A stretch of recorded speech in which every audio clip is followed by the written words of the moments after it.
ஊர் உலகத்துல எந்த இடத்துக்கு போனாலும் ஜோ பைடனை வந்து ஒரு கோமாளி மாதிரி ஆக்கிட்டு இருக்கேன். G20 மீட்டிங் வந்து பிரேசில் நடந்து தெரியும்.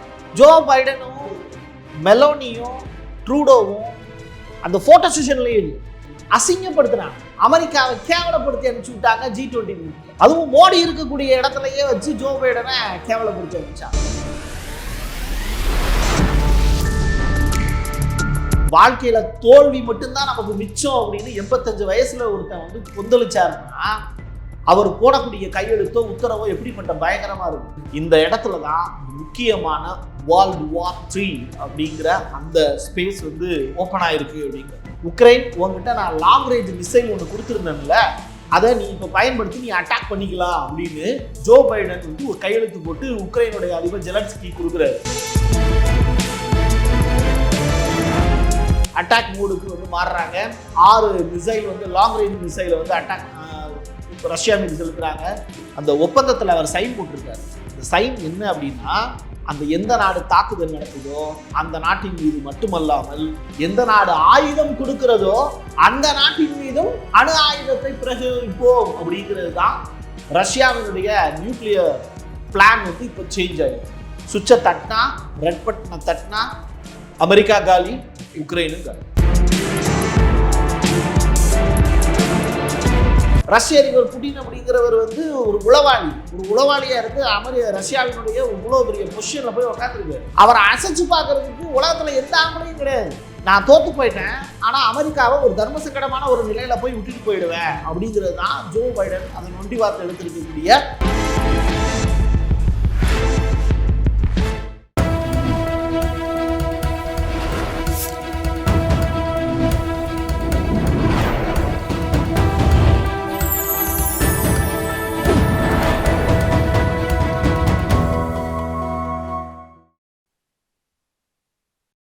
சார் வணக்கம். வணக்கம் சார், நேற்று ரஷ்யாவுடைய அதிபர் புதின் அவர்கள் வந்து அந்த கையெழுத்து அணு ஆயுதங்களை பயன்படுத்தலாம் சொல்லி என்கின்ற ஒரு கையெழுத்து, அமெரிக்காவில் அதிபராக தற்போது வரைக்கும் ஜோ பைடன் அவர்கள் தான் இருக்கிறாங்க. இன்னும் ட்ரம்ப் முழுமையாக வரல. இந்த அவசரம் என்ன சார்? என்ன நடக்குது? யாருக்கு என்ன அவசரம் அப்படிங்கிறதெல்லாம் அடுத்த கட்டம்.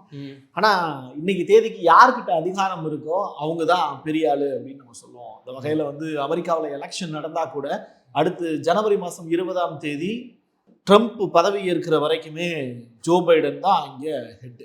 ஆனால் அவரை படுக்கையாவளமாக அசிங்கப்படுத்திக்கிட்டு இருக்காங்க.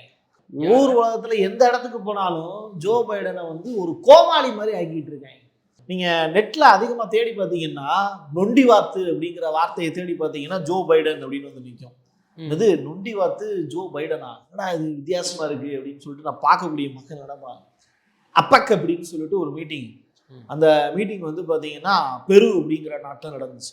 அப்போது ஜோ பைடன் போகிறார். எலெக்ஷன் முடிஞ்சதற்கு பிறகு அவரை அமெரிக்காவினுடைய அதிபர்னா முன் வரிசையில் நிப்பாட்டுவாங்களா இல்லை கடைசி வரிசையில் நிப்பாட்டுவாங்களா? முன் வரிசையில் இல்லையா? ஏன்னா அவர் தான் உலகத்தினுடைய நாட்டாமை அப்படிங்கிற அளவுக்கு இருப்பாங்க. அவரை தூக்கி பின்னாடி போய் நிப்பாட்டி வச்சிருந்தாங்க. அமெரிக்காவில் இருக்கக்கூடிய அத்தனை மக்களுக்கும் அதிர்ச்சி.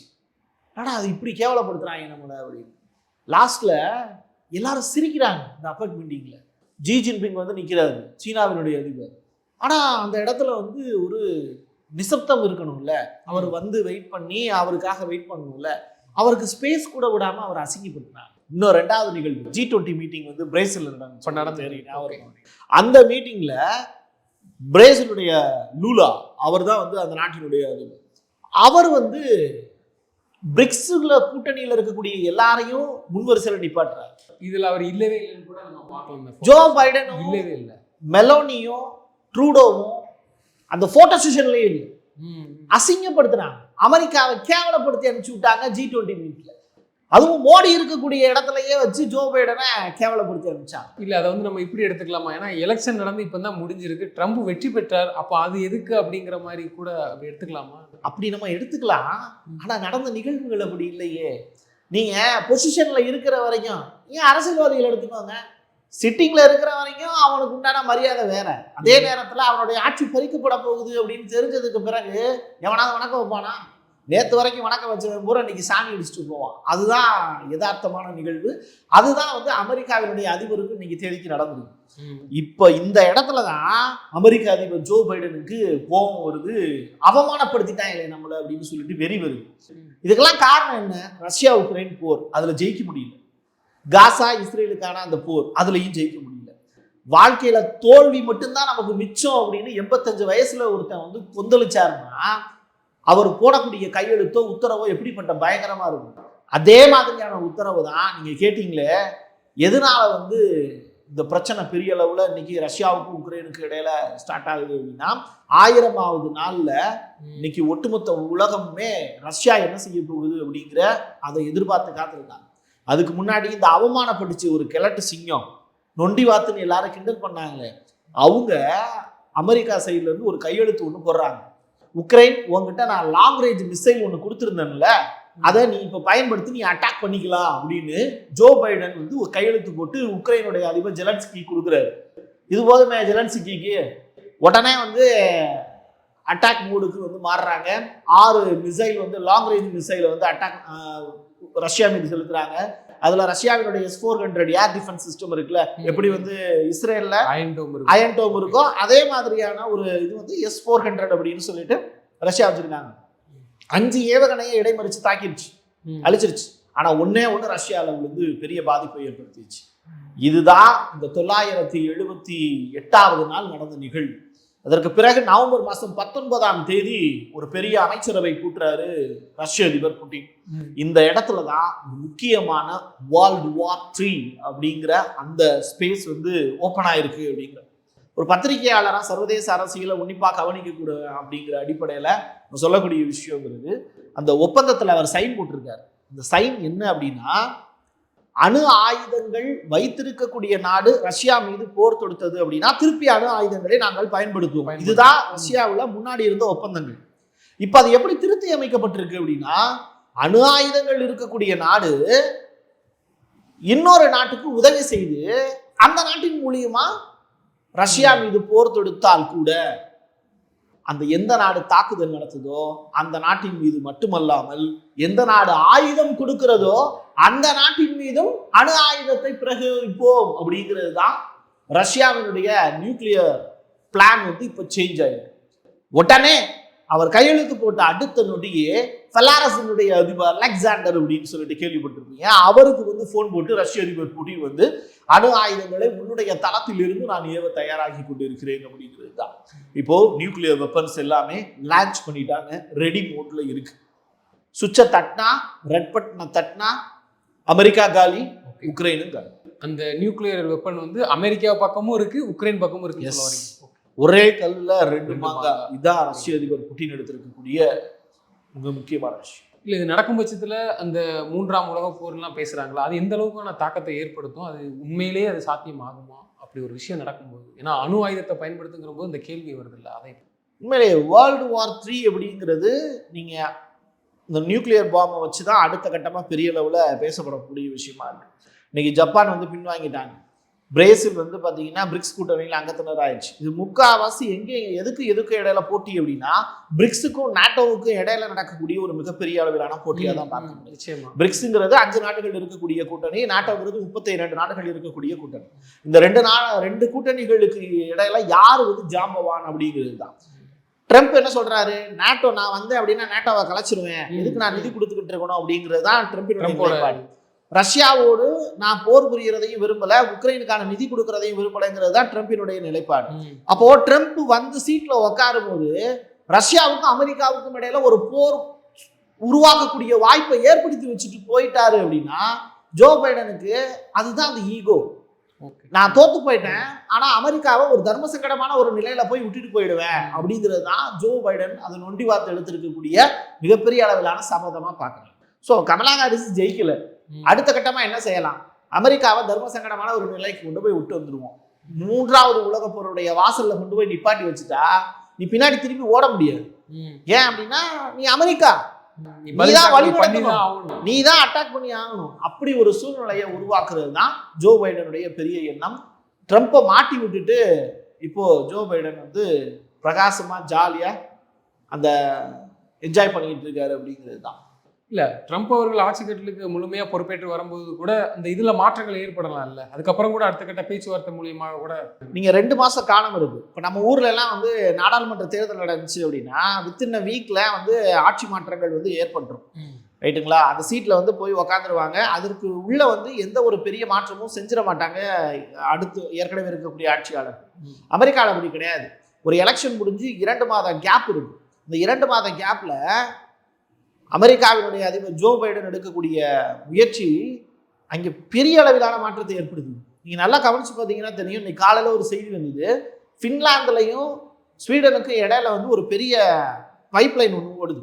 அந்த பைப்லைன் வந்து பார்த்தீங்கன்னா இன்டர்நெட் கேபிள்ஸ் வந்து இருக்கக்கூடியது. ஒட்டுமொத்த வேர்ல்டுக்கான இன்டர்நெட் கேபிளில் ஒரு பாதி வச்சிருக்கக்கூடிய ஏரியா தான் அந்த பால்டிக் சீன்வாங்க. அந்த பால்டிக் கடலுக்கு அடியில் போகக்கூடிய கேபிள். அந்த கேபிளை வந்து ரஷ்யா கட் பண்ணிட்டாங்க அப்படிங்கிற ஒரு செய்தி வந்து வாஷிங்டன் போஸ்ட் உள்ளிட்ட ஏகப்பட்ட எல்லா செய்தித்தாள்கள்லையும் டக்கு டக்கு டக்கு டக்குன்னு நியூஸ் ஆகுது.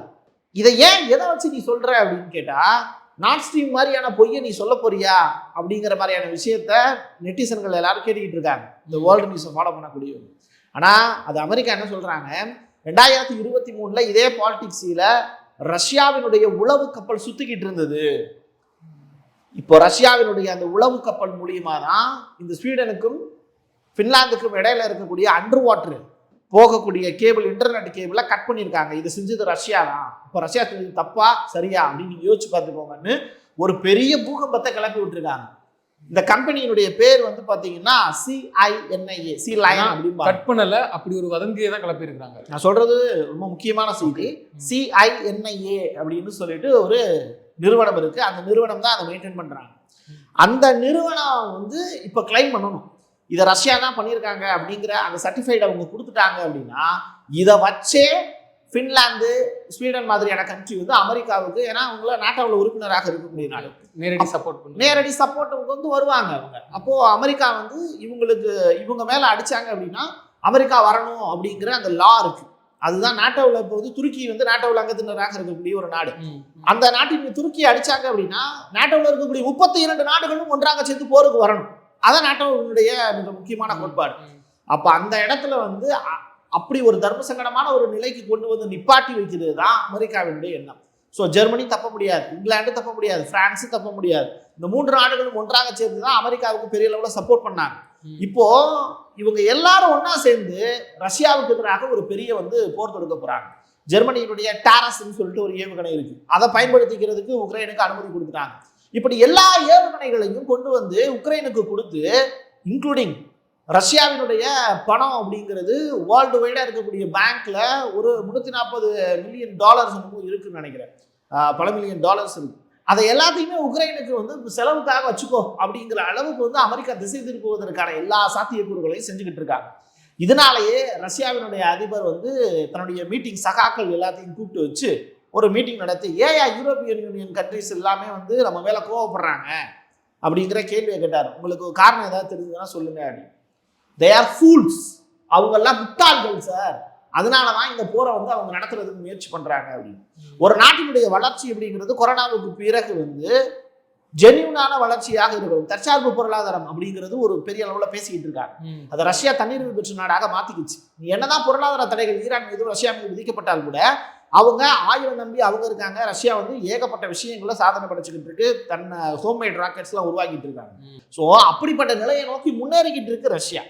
நீங்க அதை பின்னோக்கி இழுக்கிறதுக்கான வேலையை யூரோப்பியன் யூனியன் கண்ட்ரிஸ் எல்லாமே செஞ்சுக்கிட்டு இருக்கீங்க அப்படிங்கிறது தான் இப்போ ரஷ்யா முன்வைக்கக்கூடிய மிகப்பெரிய புகார். ஆனா அமெரிக்காவுக்கு வேற வழியே கிடையாது.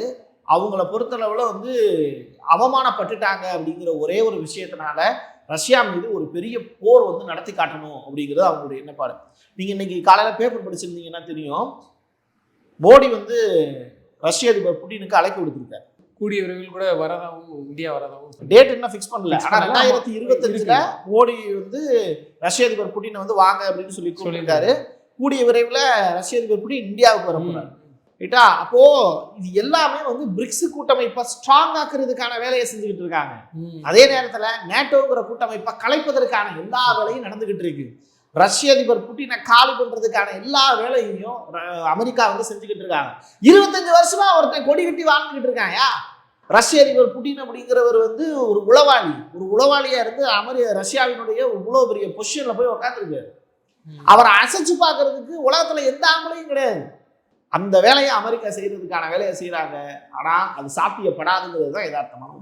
அந்த அணு ஆயுதம் சொல்றாங்களா, ரஷ்யா எந்த நேரத்துல வேணாலும் அந்த பட்டனை தட்டுன்னு சொல்லியிருக்கிறீங்க. அப்படி போச்சுன்னா, அந்த மிசைல் போச்சுன்னா மக்கள் பக்கம்தான் நேரடி தாக்குதல் இருக்குமா? அது எந்த அளவுக்கு அது ஏன்னா வீரியம் அது எப்படி இருக்கும் அப்படிங்கிறத நான் கேட்குறேன். நீங்க இந்த புராணங்கள் பைபிள் எல்லாம் பாத்தீங்கன்னா அந்த நோவா அப்படின்னு சொல்லிட்டு ஒரு கேரக்டர் இருப்பாங்க. அவர் என்ன பண்ணுவாராம், கப்பல் ஒரு திருதுப்புன்னு ஒரு போட்டு ஒன்று ரெடி பண்ணி அதுல வந்து மக்கள் எல்லாம் கூட்டிட்டு போறதுக்கான வாய்ப்பை உருவாக்கி அது ஒரு ஜோடி புறா ஒரு மக்கள் அந்த மாதிரி வந்து ரெடி பண்ணி ஒரு குறிப்பிட்ட இனத்தை வந்து காப்பாத்துறதுக்கான வேலையை மறுபடியும் ரீக்ரியேட் பண்ணிக்கலாம். பெரிய வெள்ளம் வந்துருச்சு, அதனால இந்த போட்டுக்குள்ள எல்லாரையும் தூக்கி வச்சு கொண்டு போய் காப்பாத்துறதுக்கான வேலையை செஞ்சாருன்னு சொல்லிட்டு ஒரு புராணங்கள்ல இருக்கு. அந்த மாதிரியான செட்டப்பா இப்போ ரஷ்யா வந்து என்ன பண்ணியிருக்காங்கன்னா, அவங்களுடைய மிக முக்கியமான குப் எம் அப்படின்னு சொல்லிட்டு ஒரு யூனிட் ஒன்று ரெடி பண்றாங்க. அந்த குப் எம் அப்படின்னு சொல்லிட்டு ஒரு யூனிட் வந்து ஆட்டோபாமே விழுந்தா கூட அந்த கூடாரத்துக்கு எந்த சேதாரமும் ஏற்படாது. அப்படிப்பட்ட ஒரு யூனிட்டை வந்து ரெடி பண்றாங்க. அந்த கூடாரத்துக்குள்ள 54 பேர் இருக்க முடியும். ரைட்டா? ஒரு கூடாரத்துக்குள்ள 54 பேர் இருக்க முடியும். இந்த விஷயத்தை ரகசியமா வச்சுக்கோங்க, யார்ட்டையும் சொல்லிடாதீங்க. ஏன்னா இந்த விஷயம் யாருக்கும் தெரியாது. ரஷ்யா இந்த மாதிரியான விஷயத்த செஞ்சுக்கிட்டு இருக்காங்க. ரஷ்யாவினுடைய ஆக்டி நியூஸ் வந்து இதை பப்ளிஷ் பண்ணியிருக்காங்க. நீ என்னதான் எங்கள் மீது பெரிய அளவிலான அட்டாக் நடத்தினாலும் எங்களுடைய பாதுகாப்பை நாங்கள் அணு ஆயுதமே நீ போட்டா கூட நாங்க இங்க ஒரு செட்டப் ஒன்று வச்சிருக்கோம். அணு ஆயுதமே போட்டா கூட அந்த இடத்துல வந்து அந்த கூடாரத்தை அசைச்சு பார்க்க முடியாது. அதான் வந்து ரஷ்ய மக்களுக்கு பாதுகாப்பு, ரஷ்ய மக்களுக்காக அந்த கூடாரத்தை ரெடி பண்ணியிருக்காங்க. அது வந்து குப் எம் அப்படின்னு சொல்லிட்டு ஒரு யூனிட். அதில் என்ன அட்டாக் பண்ணாலும் உங்களால் வந்து எந்த தாக்குதலையும் சமாளிக்கக்கூடிய வல்லமை படைத்தது தான் அந்த இடம். குட்டி வீடு மாதிரி வச்சுக்கோங்களேன். அந்த வீட்டின் மீது மட்டும் தாக்குதல் நடத்தினா எதுவும் ஆகாது. அப்படி ஒரு செட்டப்பை ரஷ்யா இப்போ ரெடி பண்ணியிருக்காங்க. ஒரு வீட்டுக்குள்ள 54 பேர் இருக்க முடியும் அப்படிங்கிற செட்டப்.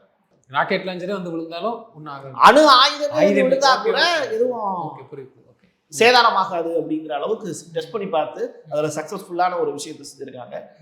ரஷ்யா இந்த அளவிற்கு யோசிச்சிருக்காங்க அப்படின்னா நாட்டோ நாடுகள் எந்த அளவிற்கான வெறுப்பு வந்து ரஷ்யா மீது இருக்கும் பார்த்து. இதுல இருந்து ரஷ்யா தப்பி பிழைத்து ட்ரம்ப்புக்கும் ரஷ்ய அதிபர் புட்டினுக்கும் இடையில இருக்கக்கூடிய அந்த ரிலேஷன்ஷிப்புங்கிறது நல்ல ரிலேஷன்ஷிப். 2 பேருமே பெரிய பிஸ்னஸ் மேன்ஸ். யாரு? ட்ரம்ப்பும் எலான் மஸ்கும். இப்போ கூட வந்து ஸ்பேஸ் எக்ஸ் மூலியமாக ஒரு ராக்கெட் லான்ச் வந்து பண்ணியிருக்காங்க. அது நேற்றைய தினம் நடந்தது. ஸோ ட்ரம்ப் நல்ல பிஸ்னஸ் மேனாக இருக்கக்கூடிய பட்சத்தில் அது ரஷ்ய அதிபர் புட்டினுக்கு சாதகமான விஷயம். இந்த 2 மாதம் மட்டும் ரஷ்யா தாக்கு பிடிச்சிருச்சு அப்படின்னா இந்த கோமாளியாக இருக்கக்கூடிய காமெடியனாக இருக்கக்கூடிய உக்ரைனுடைய அதிபர் ஜெலன்ஸ்கியை தூக்கி போட்டுட்டு புதியதொரு ஒரு நல்ல ஒரு பூ வந்து உக்ரைன்லையும் வளர்வதற்கு வாய்ப்பு இருக்கு. அது நல்லதொரு சூரியகாந்தி பூவாக வளர்ந்து சன்ஃப்ளவர் ஆயிலுடைய வருகைங்கிறது மீண்டும் உக்ரைன்ல இருந்து இந்தியாவுக்கு வருவதற்கான பிரகாசமான வாய்ப்பு ஜனவரி 20ஆம் தேதிக்கு பிறகு இருக்கு அப்படிங்கிறது தான் ஒரு சர்வதேச பார்வையாளராக சர்வதேச அரசியலை உன்னிப்பாக கவனிக்கக்கூடிய ஒரு ஜேர்னலிஸ்டா என்னுடைய பார்வை. இல்லை, நிச்சயமா நீங்கள் ஒரு 2 மாதம் வரைக்கும் எப்படியாவது தாக்கு பிடிக்கணும் அப்படிங்கிற மாதிரி ஒரு கருத்தை சொல்றீங்க. சப்போஸ் இந்த 2 மாதத்துக்குள்ள ஒரு வேளை சண்டை வந்துருச்சு, 2 பேரும் அவங்களும் அட்டாக் பண்ணுறாங்க, நாங்கள் பதில் தாக்குதல் பண்ணி ஆகணும்ட்டு ரஷ்யா ஒரு வேளை பண்ணுச்சுன்னா இந்த மனிதாபிமான அடிப்படையில் மக்களை வெளியேற்றுவாங்கல்ல, அப்படி ஒரு விஷயம் கண்டிப்பாக நடக்கும். ஏன்னா அது உலக லெவலில் அது பார்க்கக்கூடிய விஷயம். அது எந்த அளவுக்கு உக்ரைன் மீது உக்ரைன் பண்ணும், அதையும் ரஷ்யா எப்படி ஏற்றுக்கும். நீங்களாம் வெளியில் ஏறுங்க, நான் கண்டிப்பாக தாக்குதல் பண்ண போகிறேன், அந்த ராணுவம் மேலே தான் நான் தாக்குதல் பண்ணுவேன்னு சொல்லிட்டு அவங்க எடுப்பாங்க. அது எந்த அளவுக்கு சாத்தியமாகும்? இல்லட்டா மக்கள் மேலே தாறுமாறா அந்த அணு ஆயுதங்கள் வந்து விழுமா, செலுத்தப்படுமா? மக்களை ப்ரொடெக்ட் பண்ணுறதுக்கு தான் அவங்க வந்து தண்ணி, உணவு, டயப்பரில் இருந்து குழந்தைகளுக்கான பால் பொருட்கள் முதற்கொண்டு எல்லாத்தையும் ரெடி பண்ணி வச்சுக்கோங்க அப்படிங்கிற விஷயத்தெல்லாம் சொல்லிட்டாங்க. எனக்கு தெரிந்த அளவில் அப்படி ஒரு மூவை வந்து அமெரிக்கா எடுக்கிறதுக்கான வாய்ப்புங்கிறது 99% குறைவு தான். ட்ரம்ப்பை வந்து இதை தடுத்து நிறுத்திடுவார் அப்படின்னு தான் சொல்கிறாங்க. ஸோ பைடன் அதை தாண்டி வந்து ஒரு கோமாளித்தனமான விஷயத்த வந்து செஞ்சாரு அப்படின்னா அது ஒட்டுமொத்த உலகத்திற்கே பாதிப்பான முடிவு தான். நீங்கள் ஒரு கோமாளி அப்படிங்கிறத தாண்டி ஒரு பைத்தியக்காரன்ட்ட போய் ஆட்சியை கொடுத்தா என்ன ஆகும்? ஒரு எப்படி சொல்கிறது, அவருடைய மென்டல் ஹெல்த்தும் பாதிக்கப்பட்டிருக்கு, அவருடைய உடல்நிலையும் பாதிக்கப்பட்டிருக்கு. அப்படிப்பட்டவரை வந்து உலகத்தினுடைய நாட்டாமை சேர்ல போய் உட்கார வைக்கிறது அப்படிங்கிறது ஏற்புடையதல்ல. அதை மக்களே தீர்ப்பாக கொடுத்து என்ன பண்ணியிருக்காங்கன்னா, சார் நீங்கள் போய் ரெஸ்ட் எடுங்க அப்படின்னு சொல்லிட்டா அமெரிக்காவுடைய எலெக்ஷன் ரிசல்ட்டை வந்து மாற்றி அமைச்சிருக்காங்க. அவங்களுடைய சொந்த கட்சியே கூட ஜோ பைடன் கமலா ஹாரிஸ் நிப்பாட்டி வச்சிருக்காங்க. ஸோ அந்த மாதிரி வந்து ரொம்ப வயது முதிர்ந்த, மற்றபடி ரொம்ப நல்லவர், ரொம்ப திறமையானவர், அமெரிக்கா காங்கிரஸ் சபையில் ரொம்ப பெரிய நபர் இல்லையா. ஜோ பைடனுடைய ஹிஸ்ட்ரிலாம் எடுத்து படித்து பார்த்தீங்க அப்படின்னா ரொம்ப இன்ட்ரெஸ்டிங்காக இன்றைக்கி இருக்கக்கூடிய மாணவர்களுக்கு வந்து எழுதி அதை காண்பித்து பயிற்சி கொடுக்கக்கூடிய அளவுக்கு ரொம்ப திறம்பட இருக்கக்கூடிய நபர் தான். ஆனால் இன்றைக்கி அவரை பார்த்து நொண்டி பார்த்து அப்படிங்கிற வார்த்தைகள்லாம் வந்து மேற்கத்திய நாடுகளில் இருக்கக்கூடிய மிக முக்கியமான நபர்களே கிண்டல் பண்ணக்கூடிய நிலைமைக்கு அவர் தள்ளப்பட்டிருக்காருங்கும் போது ரொம்ப வேதனைக்குரிய விஷயம். தொடர்ந்து தங்களது கருத்துக்களை பயன்படுத்தி நன்றி சார். நன்றி.